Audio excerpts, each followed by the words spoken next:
He- అబ్బాయి చూడడానికి లక్షణంగా హీరోలా ఉన్నాడు. మరి మీరు అమ్మాయిని పిలిపిస్తే వాళ్ళు కూడా ఒకసారి చూస్తారు, ఓ పని అయిపోతుంది. క్షమించండి, ఆడవాళ్ళు కదా, కాస్త ముస్తాబులు ఎక్కువ. లక్ష్మి, ఏవండి? అమ్మాయిని తీసుకురా. సరేనండి. కాస్త ఆగవయ్యా, అమ్మాయి వస్తుంది.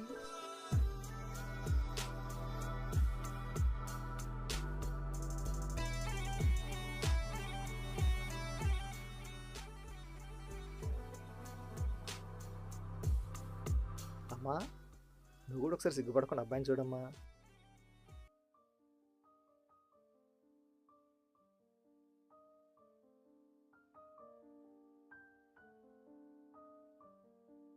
ఏమిటండి అందరు అలా సైలెంట్గా ఉన్నారు? పెళ్లి చూపులు అమ్మాయి అబ్బాయికేనా, మనందరికి కూడానా?